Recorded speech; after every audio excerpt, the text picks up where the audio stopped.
Hey everybody, we were talking about hiring last week, and one of the things that you need to do before you hire anybody is get your process in order so that your employees are actually efficient when they start. You're not teaching them bad things because, when you get started in a business, it's like you're figuring a lot of things out, and eventually you kind of get yourself a system. But you just kind of are winging it still, and that's never a good thing. It's not a good thing from your customer's perspective, and it's definitely not good to start that off with an employee or, in our case, a 1099 type person, independent contractor. So, Yeah. something that you really need to do is get your process going. Like, you need to simplify it first, because if you're making it more complicated than it has to be, then you're having your employee repeat the complexity, and then you're going to be overspending. So you gotta streamline. And probably my favorite way to streamline is using software. Mhm. Automation, make sure you can automate everything that you possibly can automate, and then have somebody run your automation and make sure it's all going right instead of doing everything piece by piece. Yeah, and that's automation really should be your first step before hiring. Automate as much as you can first, and then yeah, and then hire. So, and that's one of the Yeah. things that works really well for me in communicating with my employees is to have like a Google Sheets or Google Docs and that kind of thing. When it's completely remote work, then that way, if you both remember to keep it updated, then Right. that can work very well. There are other software kind of project management systems that are helpful. Nifty's one I'm familiar with. Um, Trello, Asana. yeah, We don't actually use them, but we do use Google Docs a lot and Google Sheets. yeah. And that for me, kind of just thinking about simplifying again, that's been a simplified way of simplifying the tech. Yeah. So because I don't need anything as Right. complex as Nifty or Asana or anything else like that at this point. I don't So either. yeah, and there isn't any, unless you just really like all the bells and whistles, there's not really, you can do something simple that works really well.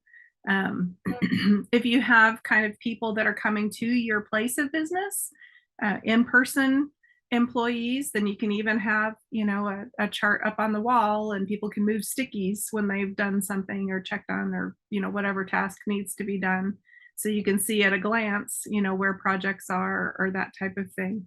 It doesn't even have to be high tech, it can be low tech and be very effective as well. So one of the things I think when I hear technology, so often I think of like computer stuff. I don't tend to think that well, really a whiteboard on the wall is a piece of technology that I can utilize to my advantage. It's just low tech. It's not. It's old So school. Yeah. yeah, yeah. For us, we just communicate. So, Mhm, like, the Voxer walkie-talkie app is how mhm, my staff gets done. We have a shipping chat, and we have a UK chat, and the appropriate people in each one, and we can talk to each other about whatever needs to get done or has been done. yeah, And it's a way to communicate overseas for no money, and, mhm, and on the fly, because we need to just be able to push a button and rattle something off and then go on mhm, about our day. And then they get it whenever they wake up and feel like going to work. mhm. And that's especially if you do have international or even just cross country employees. If you're in Florida and you've got an employee in Alaska, that's a fairly significant time difference. Although probably I should have said like Maine or something.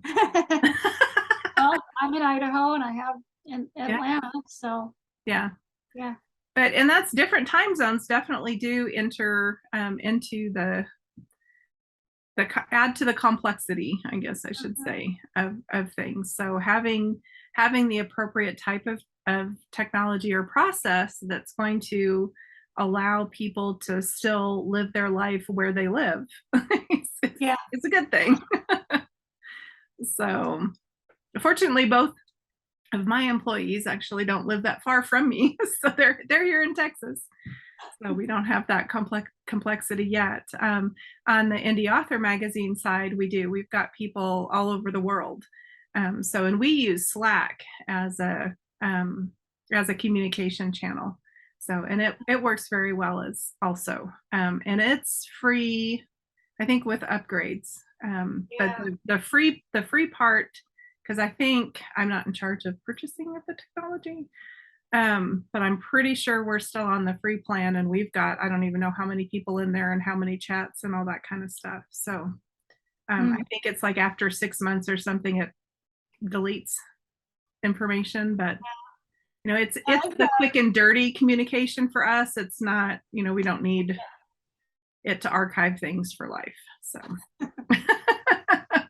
so that would be something also that might work well for you if you're in that situation with being considerate of people in different time frames and and even if they're in the same time zone, but they have a different work schedule. So just like Seneca hires a lot of moms, stay-at-home moms, so their work schedule might be offset to her, so that way she can just send them a message, and then when she's thinking of it, so that way, because I think that's part of it too. If you have a way of getting the thoughts and the ideas and all the kind of stuff down and disseminated to the appropriate people as quickly as possible, or even just making notes for yourself, the better that's going to be, because then you and that's I have a like an iPhone text. I haven't done a Voxer, but to myself, so that way if I'm out and about, I can just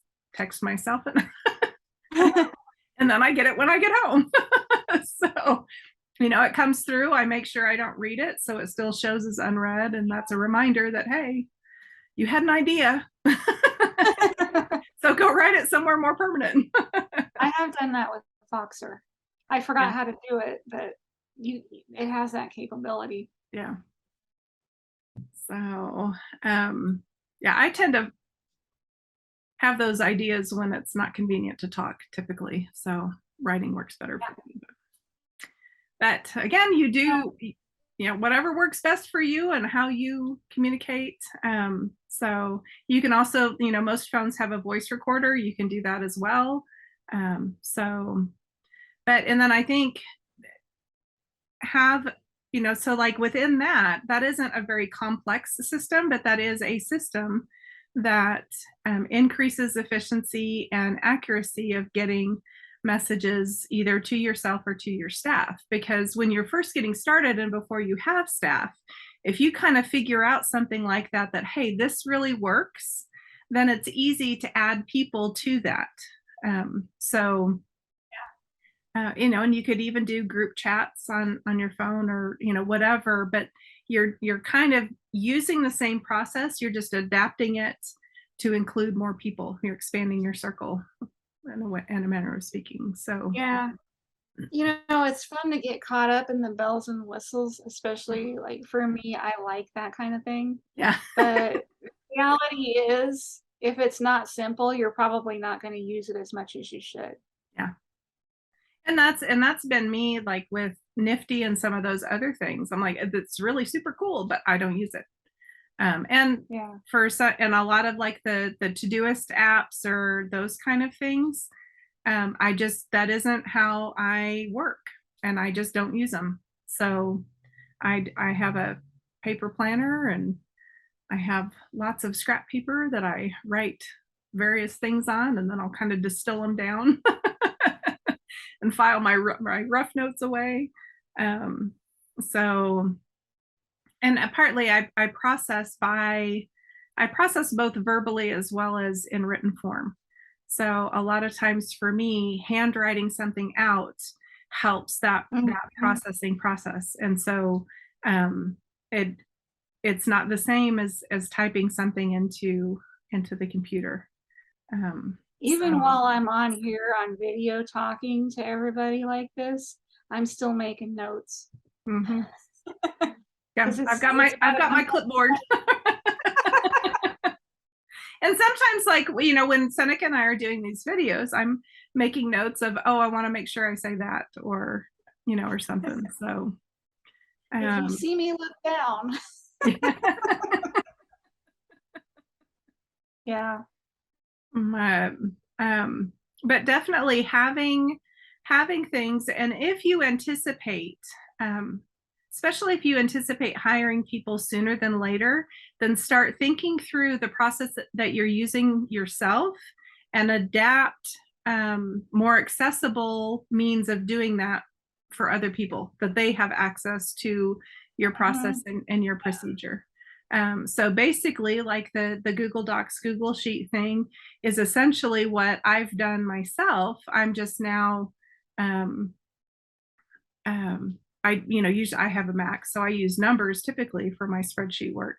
But Google Sheets and Google Docs is accessible to other people. So, whereas on the computer isn't. So cloud-based things are are great. Well, I've hired somebody who only had a Chromebook, so we had to go Google Docs at that point.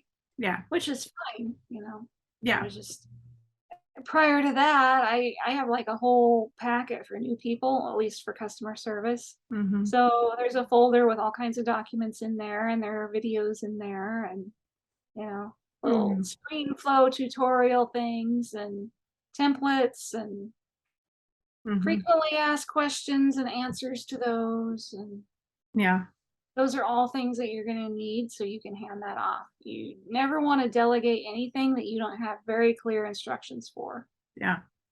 You're just going to invite confusion and unhappiness on everybody's side. Yeah.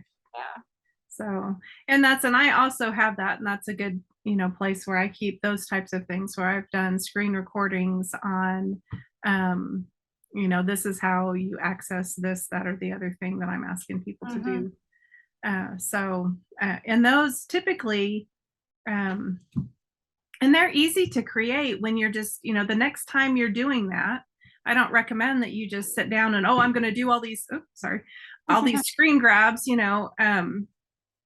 just the next time you do that, make yourself a note to record it. So, and the other thing that's going to do, we have, especially for the,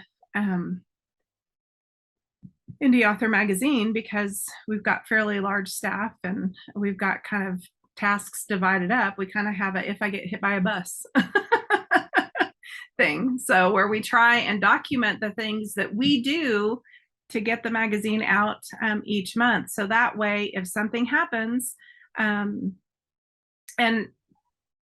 we had some of that because last year at this time I got COVID. And I couldn't, it really affected me visually. I couldn't look at a screen. And so I do all of the layout and the design work for the magazine. So they had to basically figure out what in the world I had done. So we've made sure to make, just even in that case, when you're not necessarily, but you're just wanting to duplicate things so that the process can still continue, even if one person gets sick or whatever. So yeah, and well, even if it's you being by yourself, what if your husband has to take over, or your wife, or yeah, your heirs, if something happens to where you're not able to continue for whatever reason, so that's, and that's, we're not all going to live forever. So eventually that is going to be something that'll need to have done. And so if you have things kind of, and I have such a document, because part of it's like, where do you even begin? How do you get into the website? How do you get into the, all the things? So, and that's something that I need to be better about refreshing. So yeah, well, that's the big part, is technology, whatever you're using, it changes all the time. So all of these checklists kind of have the shelf life of a banana, yeah, which is very, very disheartening. yeah. Well, and So, typically you don't have to throw the whole thing out, but you do need no, to keep it updated just so that that way if something happens, or sometimes, and for even for myself, there are a lot of things that I wish that I had been better about documenting because I don't do them often enough to remember how to do them. yeah, So then I have to re-figure it out. And yeah, sometimes the technology changes and so things shift a bit, but most of the time it's, I did it 6 months ago. I don't remember exactly how yeah, I got there. And yeah, I can figure it out again. But if you just, have documented your process, you just saved yourself a lot of hassle. right. Well, and you save yourself a lot of hassle with employees too, because they're not gonna get it just Mhm. because you show them how to do it once. Yeah. So, for you to not get annoyed with them and for them to not feel stupid, Yeah. if they have a video that they can just, Hmm. you know or a checklist or something. Hmm. Yeah. And that's just insurance, that's just Yeah. help setting people up to succeed, including yourself, but also your employees, so that Mm, way they have that they can watch it as many times as they want to. They can have it going and then they can do the step and they can play it a little bit more and do the step. They're really, really helpful for people. So because that's, and I've been a new employee and you hate to ask mm, the same question yeah. 5 times, but Oh, I should know this by now, but yeah. Yeah. darn And partly like it's really easy for us because we've developed all of these things that we do over time, whereas somebody just jumps in and they've got all the things that you're asking them to do all at once. And anytime you're asking people to remember a whole lot of stuff all at once, that's they're not Mm, going to. That just isn't. There might be one person in a million who can right. remember all the things. So set yourself and your employee up for success and have good. Luckily, I hired one of those. Yeah. Photographic memory, it's like, "Wow, this is nice." Yeah.